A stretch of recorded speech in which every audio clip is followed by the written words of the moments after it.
Good morning, everyone, and welcome to Arbutus webinar on Simplify Your Fuzzy Duplicates Testing. I'm Zaita Dasgupta, and I'll be moderating this event. Identifying fuzzy duplicates has never been easier. Arbutus Analyzer's versatile functionality enables even new users to detect possible duplicate payments, vendors sharing similar addresses among themselves or with your organization's employees, and counterparties who may be on government watch list. Today's webinar includes 9 different scenarios with detailed descriptions of the test and their results. You will learn about identifying possible risks and learning how to deploy analyzer commands and functions. Now, before we get started, I would like to go over a few housekeeping notes for today's event. This webinar is being recorded and will be made available to all participants. During the webinar, all attendees are in listen-only mode. You're listening in using your computer speaker system by default. If you would prefer to join this webinar over the phone, just select telephone in the audio drop-down box, and the dial-in information will be displayed for you to join in. You will also have the opportunity to submit text questions to our presenter by typing your questions in the question box found in the control panel. You may send your questions at any time during the presentation. We will address them during the session. Any unanswered questions will be taken at the end of today's presentation if time permits. I would now like to introduce Michael Kano, Data Analytics Consultant with Arbutus Analytics. He has 25 years of experience in data analytics and internal audit with organizations in US, Canada, and Middle East. From 2015 to 2019, he was a senior member of the data analytics practice at Focal Point Data Risk, a US-based professional service firm. Prior to Focal Point, Michael led eBay's data analytics program in the internal audit department. During his years at eBay, Michael supported audits throughout the organization in the IT compliance, operations, vendor management, revenue assurance, and human resource areas. Michael's software experience includes Arbutus Analyzer, ACL Desktop Direct Link, Alteryx, Microsoft Access, SQL, and Tableau. He led ACL Services' global training team for 8 years. He's a graduate of the UCLA Anderson School of Management. So without any further ado, I would now like to invite Michael to present today's webinar. Over to you, Michael.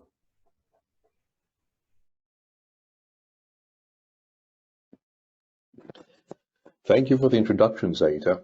Hello, everyone. This is Michael Kano. When I conducted my very first data analytics training course many years ago in Switzerland, I was asked 2 questions. Number 1, is it possible to conduct same different testing to identify possible duplicate payments? Second, is it possible to identify vendors, employees, and counterparties who may share addresses? At the time, I had to say not without some complex programming, but that was over 20 years ago, and there are now built-in functionalities that enable the average user to quickly conduct such tests. Why conduct fuzzy duplicates testing? Well, it's all about risk. We've got to document fuzzy duplicates because we can reduce risk in the areas of duplicate payments, fraud, and other control areas. So first off, fraud, identifying errors, and reducing the false positives, which can lead to greater efficiency. Let's take a look at each one. In detecting fraud, one thing we'd look for is multiple billings. It's very possible that the same vendor, either by design or by accident, could invoice you twice for the same order. Second, you may have vendors with the same address. This is a concern, it's a red flag, because it's very suspicious. Why should 2 vendors have the same address? Third, parties who are on watch lists. Whenever you transact business with a party, you may have to ensure that they do not fall under one of the watch lists. The Office of Foreign Assets Control, or OFAC, maintains a list of terrorist individuals and organizations, and the GSA, arm of the US government, has a list of people that it has transacted with in the past who have gone on to commit fraud.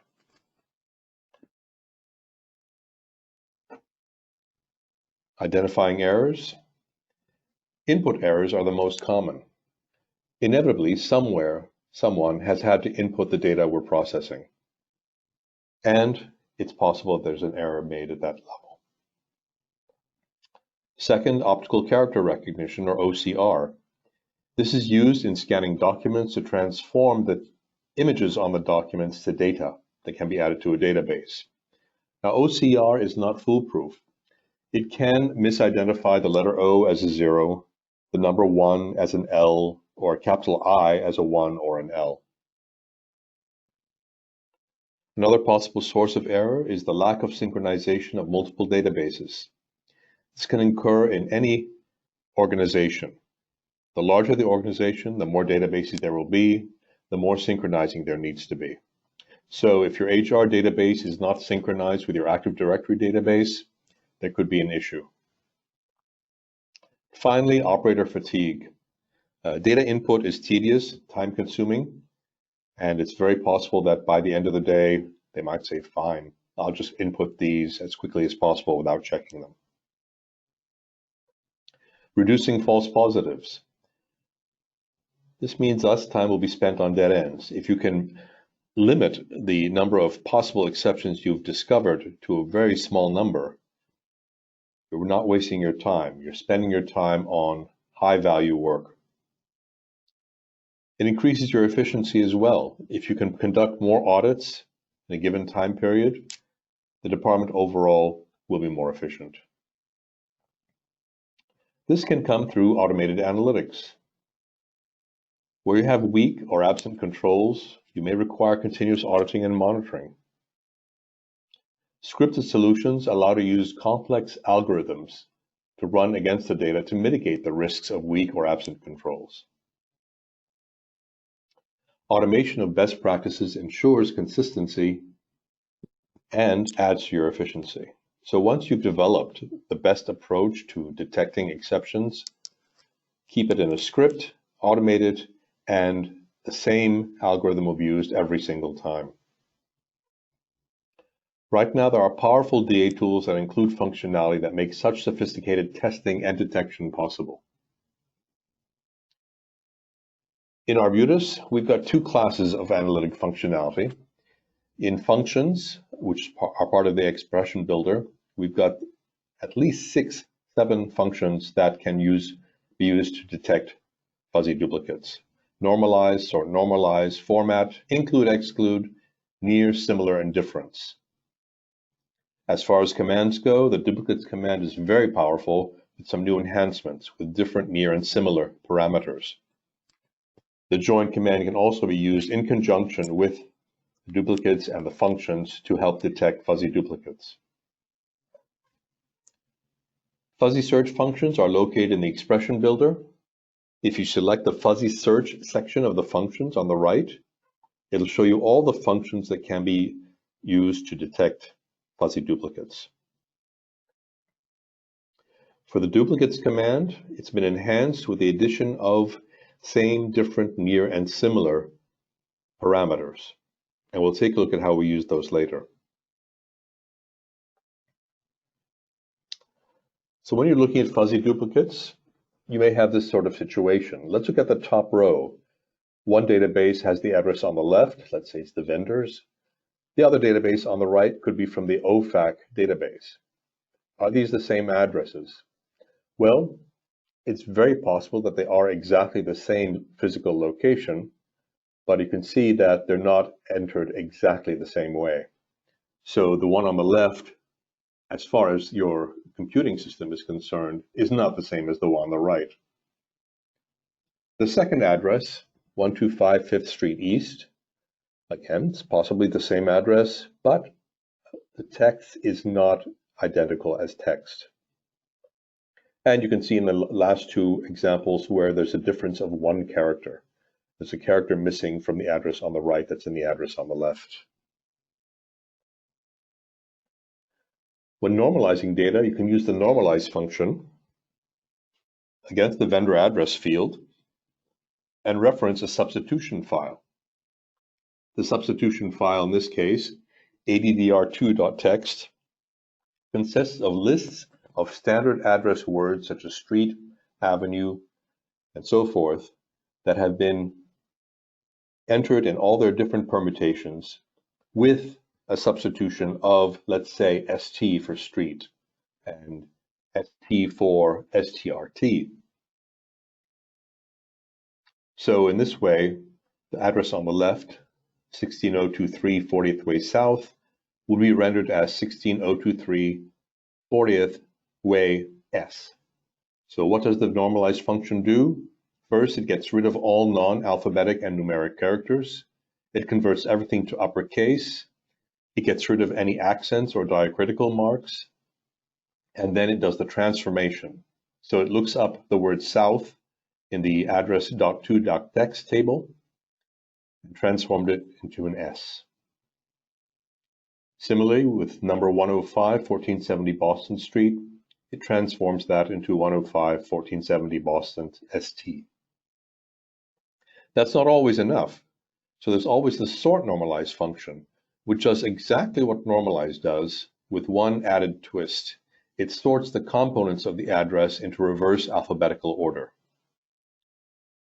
So 16023 40th Way South would be transformed into Way South 40th 16023. And the same transformation would occur on the second address. So even if the same address is entered in two different ways, odds are the sort normalize will be able to detect fuzzy duplicates, whereas a straightforward visual testing or literal testing would not. We'll see an example of this later when we do some transformations of addresses. So here we go. Top row is the original addresses, on the left in the vendor file, on the right in the OFAC file. Are they literal matches? No, they're not, but they're probably the same physical location. If we normalize that, we've got this transformation. Closer, but it's not a literal match. Finally, if we sort normalize, it's a visual and literal match.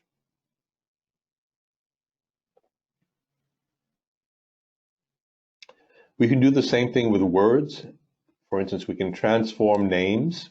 So all variations of Elizabeth could be transformed into Liz.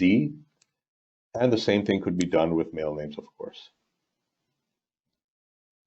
We can also transform the names. And when you're doing distance testing to compare the number of characters in words, Rob has the same 3 letters as the word Robert. You can use the near, similar, and difference functions or parameters to test for matching based on a 1-character difference.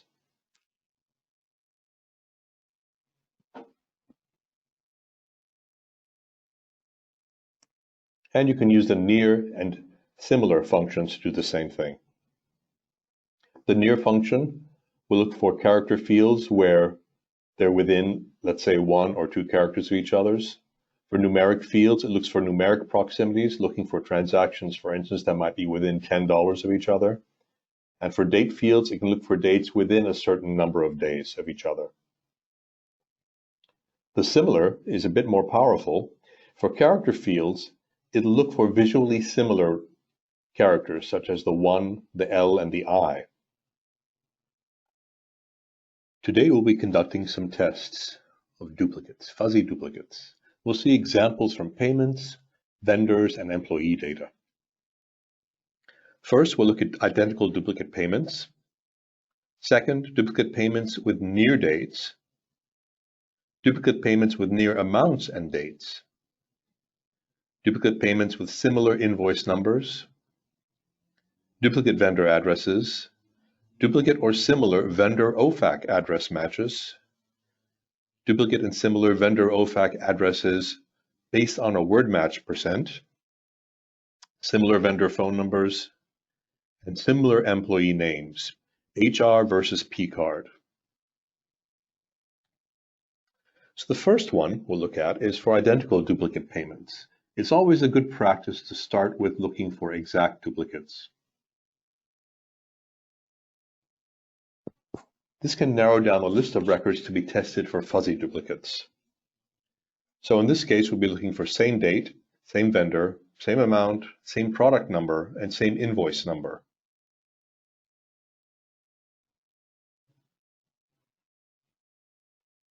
So we have our payments. We'll go to Analyze Duplicates. The fields will test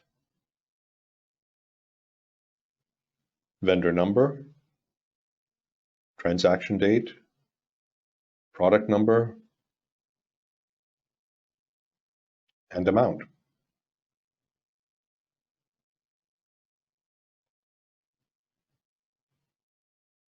We'll send the data output to a file.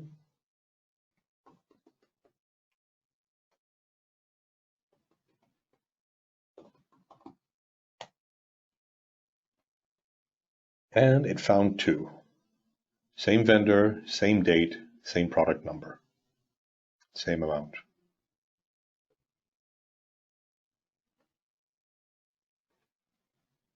Well, it's very possible these could have been for two different invoices. Let's run it again this time, throwing in the invoice number as a possible duplicate field. In this case, we just go back to the file, and we can run it again from the command log. And we can just add the invoice number to the list of fields. Run the test again. And this time we find 0 duplicates.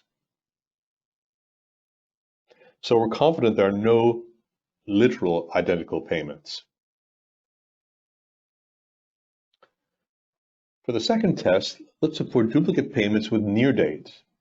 So transaction dates within 5 days of each other, for instance, not on the same date, but just within 5 days of each other. So same vendor, same amount, same product number, and the transaction dates within 5 days of each other. So in this case, we'll run the duplicates command. We'll select the fields in the order they are above and change the last duplicate field is parameter to near and change it to 5. And select the transaction number and invoice number from the list fields list. Let's go back to payments, analyze duplicates, and we'll look for vendor number,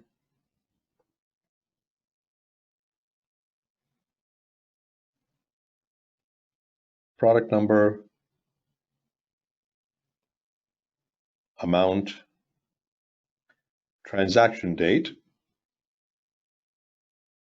And because we selected transaction date last, it's in here in the list fields parameter, last field parameter. We can choose near and put 5. Because it's a date field, it'll look for any duplicate transactions where all the fields are identical except the date, and the dates are within 5 days of each other. We can also suppress exact duplicates since we've already tested for those. Now we'll send the output to dupes 2, transdate near 5. And we find that we've got 3 pairs of duplicates. Let's take a look at that in some detail. So what have we got? Same vendor, same product, same invoice, and same amount. Transaction date for one of them is the 18th of August. The other one was on the 22nd, within 5 days of each other. The second one, same vendor, same product, same invoice, same amount, March 1st, March 5th. And the third one, August 22nd, August 26th. So this is handy. In case your vendor forgot that he'd already sent the invoice, and the same one was resent, or if they were potentially trying to conduct a fraud, this is how you detect the same payments being requested, the same invoices being sent within a few days of each other. Now you can use the near parameter to ensure that recurring payments, let's say there are bi-weekly payments that your organization makes for rent, if you set it to less than 14 days, you'll exclude bi-weekly payments.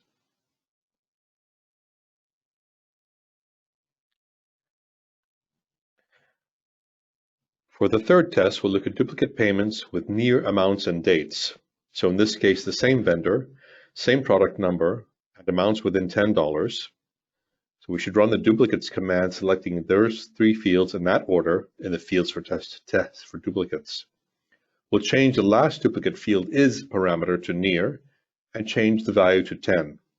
Since the amount was the last field we selected, this will force it to look for matches where the amounts are within $10 of each other. We'll also select the transaction number and transaction date from the list fields list. So for every matched pair, we'll also see the transaction number and the transaction date. In the result, we'll create a filter that looks for the gap between the dates being less than 14 days.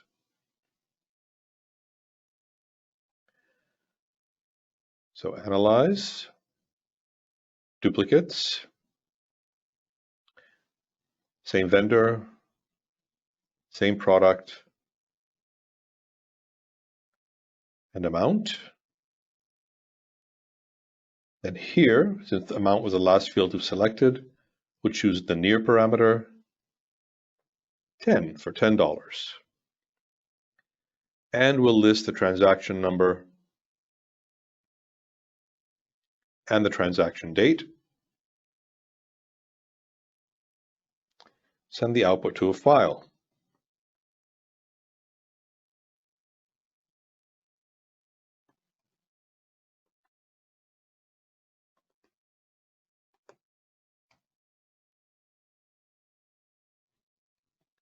Next, we'll create a filter.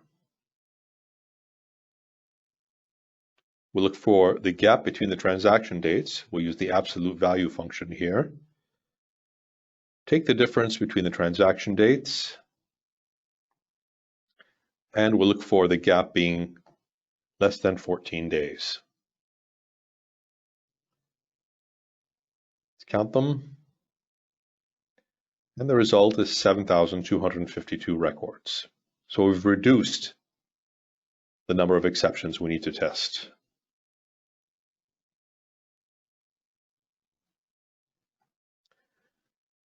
For the fourth test, we'll look at duplicate payments with similar invoice numbers. So same vendor, same product number, similar invoice numbers. So in this case, we'll just change the last parameter to similar and change the value to 1.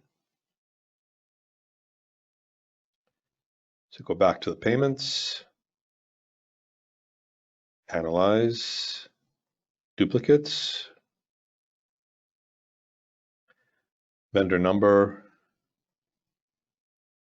amount, and invoice number.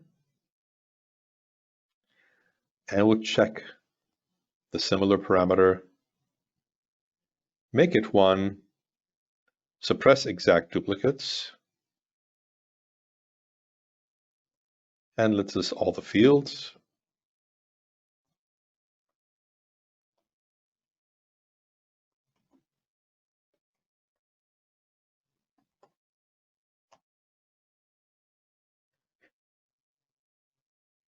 And we've got 7. Let's take a look at that in detail.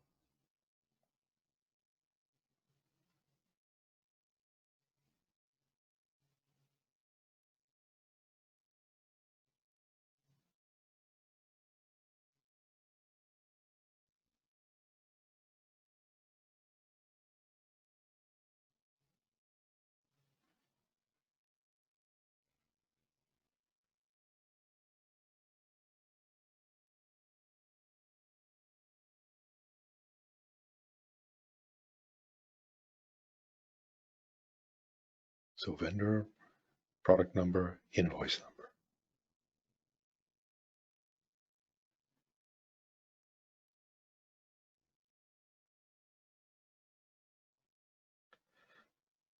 Vendor, product number, invoice number. We want invoice numbers that are similar within one character of each other. We'll select all the fields. We'll send the output.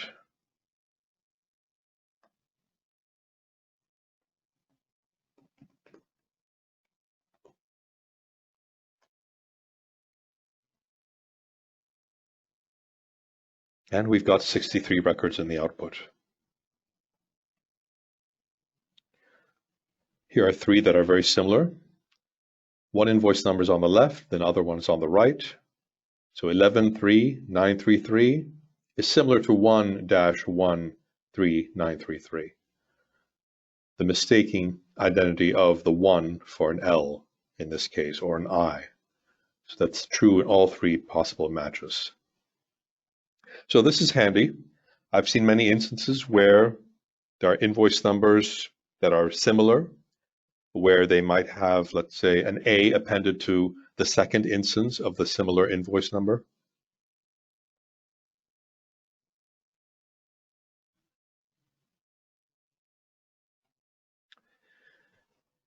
Next, we'll look for duplicate vendor addresses. Here we'll sort normalize the vendor address, referencing our substitution file, and run the duplicates command on this computed field. If your data has a zip code in it, you may want to include the zip code because there are several Elm Streets in probably every major American town and city. So let's see how we can sort normalize the address. Go to Vendor Master. And here's the sort normalized vendor address. Let's take a look at the formula. It's simply sort normalize vendor address referencing the lookup file, addr.txt.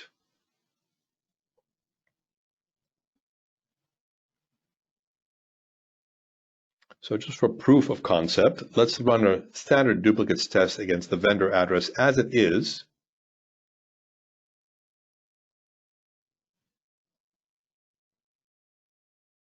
And there aren't any literal duplicates on the vendor address as it was entered. Let's test it now on the sort normalized address.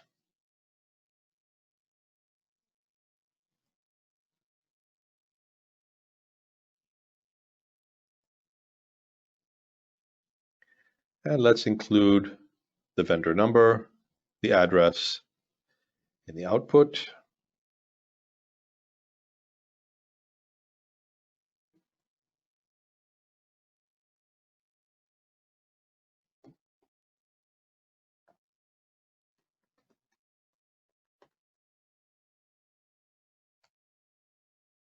Now we've got 39 matches, and they're stacked vertically. So here you can see the first example. They're almost identical, except there's a period after the avenue. You can see several groups of matches here.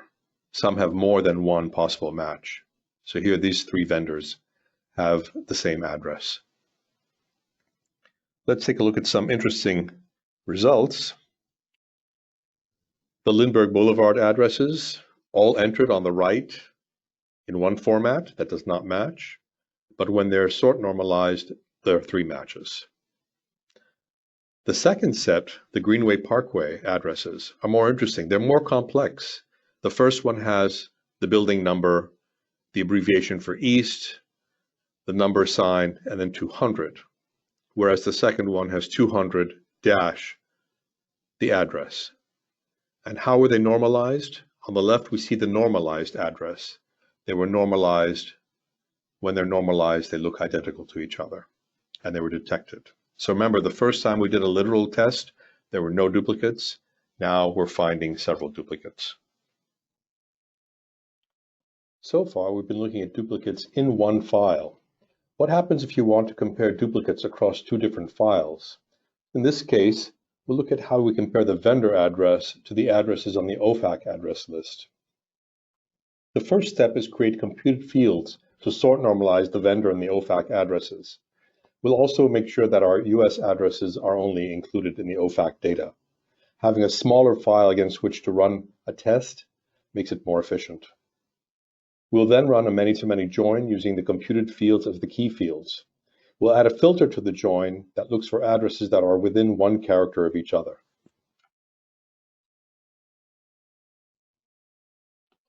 So we've got our vendor addresses, we've got our OFAC addresses, and let's run the join. Go to Data, Join.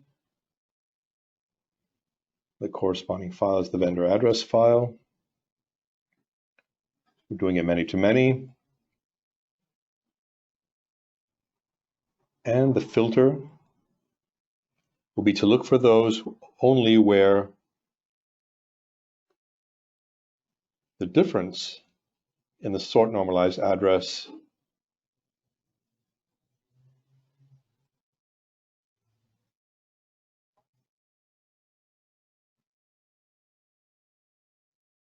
is less than or equal to 1.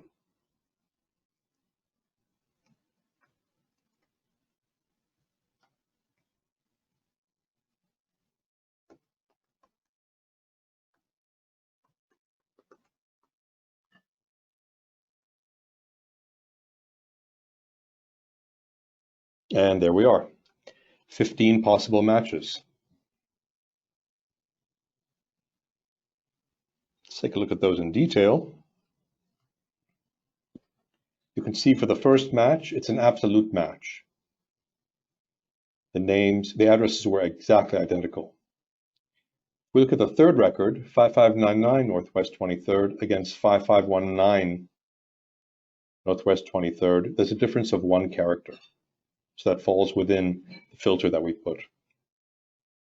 So this is a much more efficient way of identifying similar addresses, particularly when they may have been entered in different ways, perhaps deliberately, perhaps just by chance.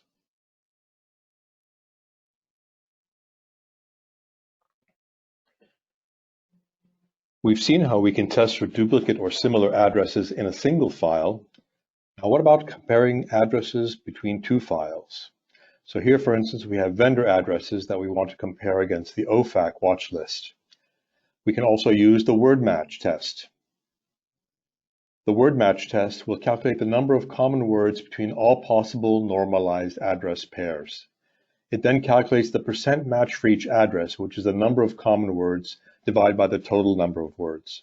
So if one address has 4 words in it, and 2 of those words match to another address, it will have a score of 50%.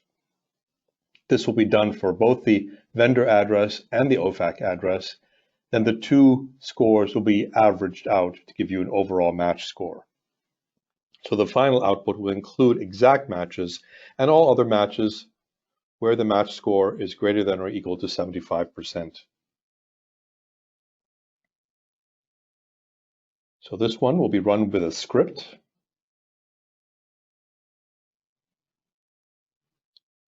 So first the OFAC file, the address field, conveniently named address, the unique identifier. Each address in the OFAC data has its own address number. Select the vendor file, select the address field. The unique identifier is the vendor number.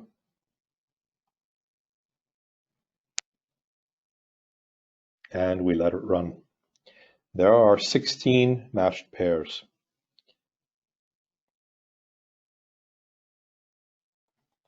We can add the average match here. So we can see in the results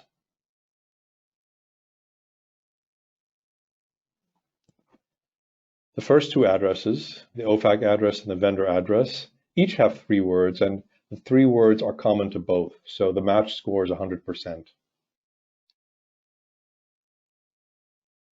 Same is true for the first 7 matches.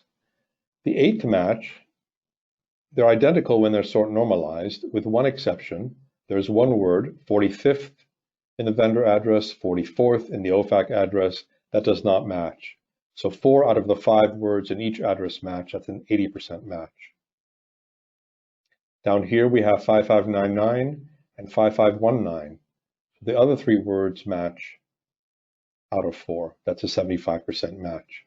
So this is a nice way of getting a more granular comparison of the addresses. It's probably best used in comparison with the sort normalized address that we saw in test number 6 to arrive at a risk score for any potential vendor OFAC matches.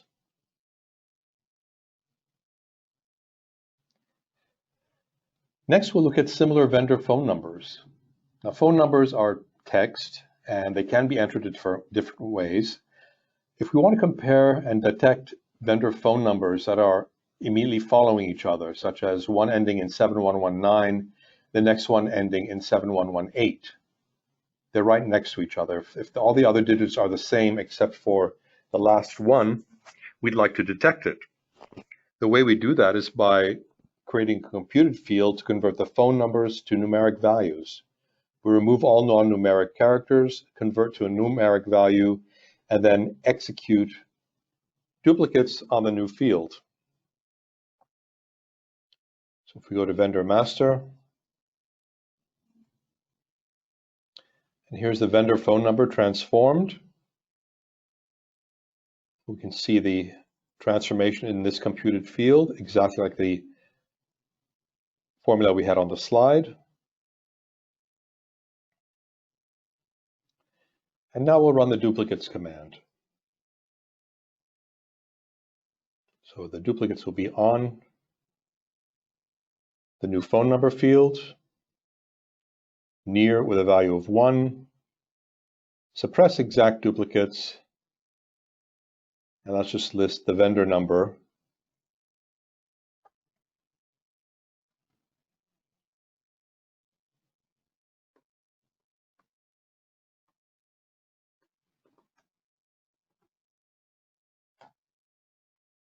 Here we have our 29 near matches. So vendor 10072, their phone number is 201-948-1751. And the next vendor in the line is 752. These two vendors, they're far apart in vendor numbers, but they're only one apart in terms of the digit values. We excluded exact duplicates because you would presumably have already tested for those. If you didn't find any exact duplicates, it might be worth your while to perform a little bit more granular test looking at those that are near each other.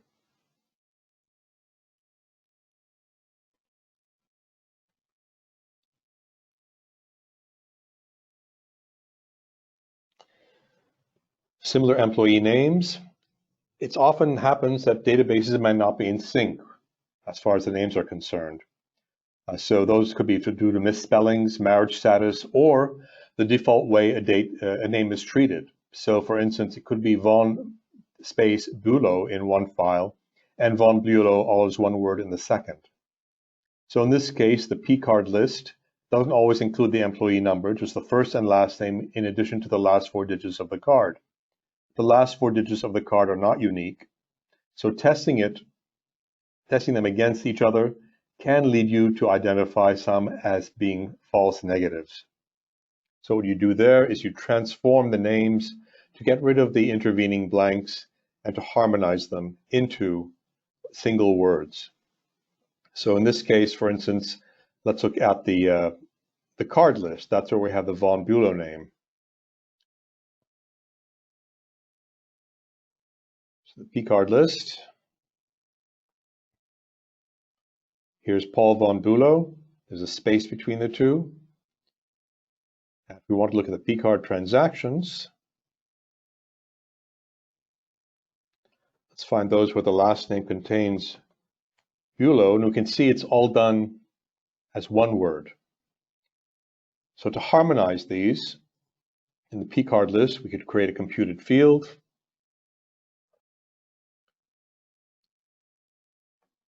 Where the last name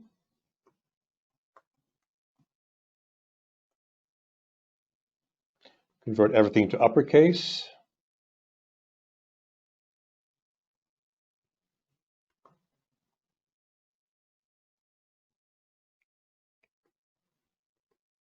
and exclude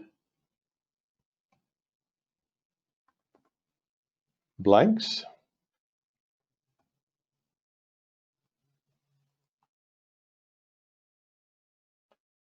So the new last name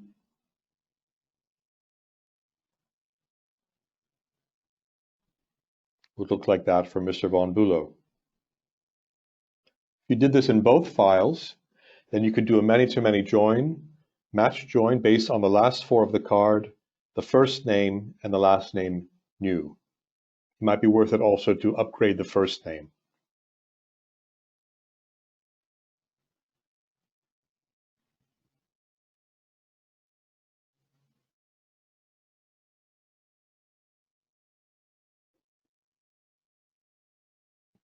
Okay, so what have we seen today?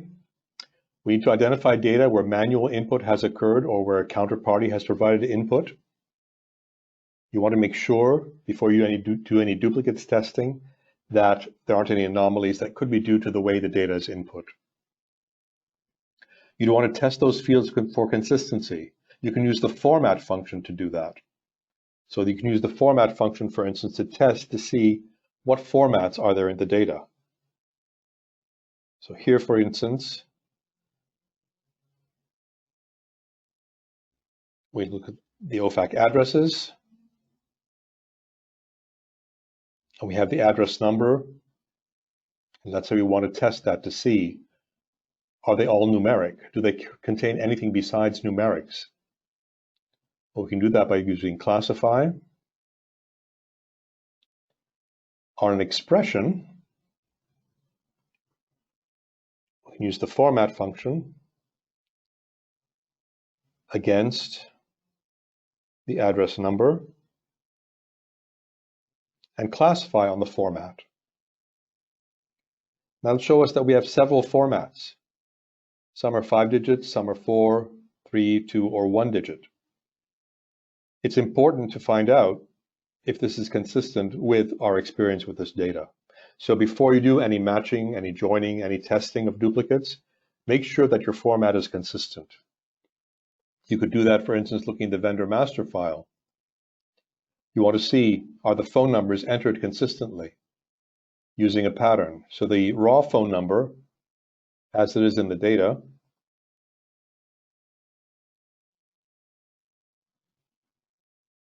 let's run the same test here.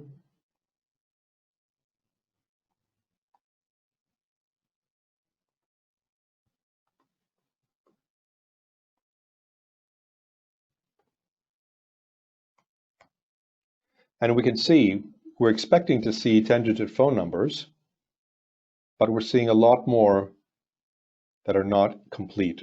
So right away, we have an issue with completeness of the data here. We want to make sure we take this into account before performing our tests. So let's identify the tests after that are needed to reduce the risk. Once you've established that there are inconsistencies in the data, you can allow for them in testing. So find out what test you need to reduce the risk. Do you just need a simple, straightforward address match, or do you need one that's more subtle? And examine the functionality for ways to make the necessary changes. There's a lot of analytical power in the functions and the commands. And finally, call tech support if you're stumped. We have a great tech support team, always willing to help.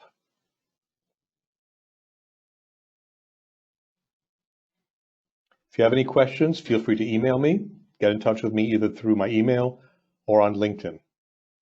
Thank you very much. Excellent, Michael. That was a very insightful presentation. Thank you everyone for attending today's webinar. If you have any other questions, please feel free to reach us via our website, arbutusanalytics.com, or get in touch via the contact details shown on your screen. Thank you all and have a wonderful day.